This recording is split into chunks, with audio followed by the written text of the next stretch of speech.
Both the sheep and the wolf leaders were, of course, highly intelligent, educated, and scholarly. But some were genuinely filled with the love of God toward others and manifested all the fruits of the Spirit in their character. A few of these were Clement of Alexandria, Origen, Gregory of Nazianzus, Gregory of Nyassa, and Theodore of Mopsuestia. These all taught the restoration of all things.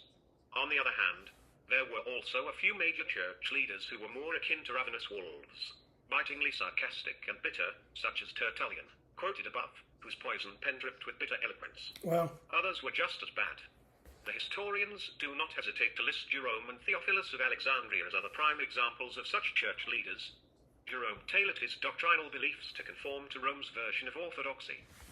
His desire for recognition was the only thing that was said to exceed his scholarship.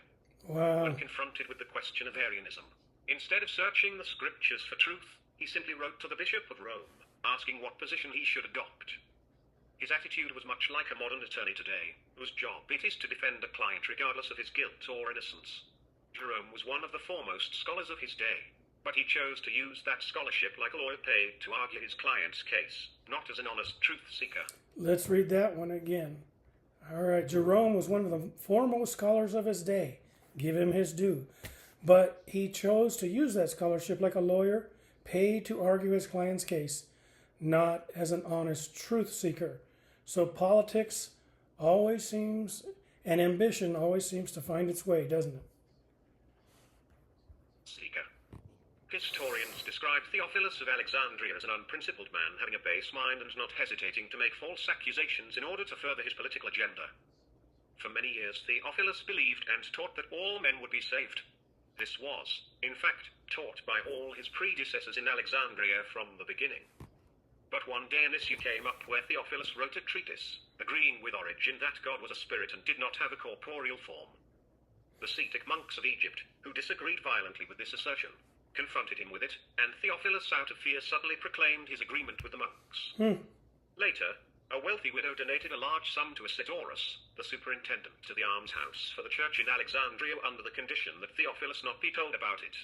She was well aware of Theophilus' flagrant misuse of funds and wanted the money to be spent specifically on clothing for poor women, rather than lofty building projects.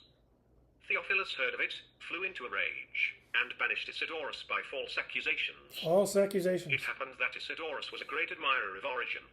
So to get even with Isidorus, Theophilus called together a synod of a few loyal bishops, condemned Origen as a heretic, and forbade anyone henceforth to read his works.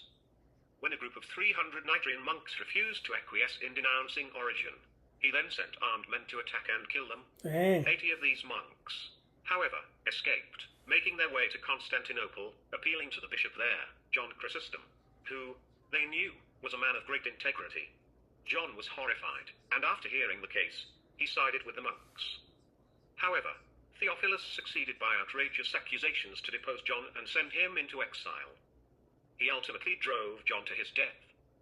These accusations were gleefully translated into Latin by Jerome, who, according to historian Hans von Kampenhausen, lost all feeling of decency and veracity. Wow. The Fathers of the Latin Church, p. 178. So church history is fraught with, what do you want to say, disagreements and challenges and infighting. That's just a fact.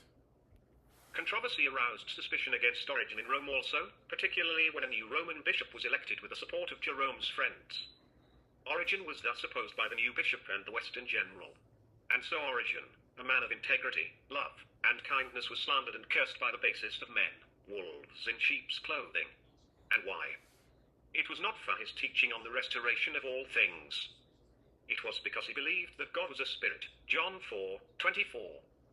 Yet this later became the pretext by which the church would denounce Origen and legitimize the doctrine of eternal torment for sinners. So, The Acan doctrine thus became the yeah, let's read that again. Yet, all right, it was not for his teaching on the restoration of all things that he was condemned. It was because he believed that God was a spirit, John 4:24. Yet this later became the pretext by which the church would denounce Origen and legitimize the doctrine of eternal torment for sinners. This is history. Things can get buried in history. How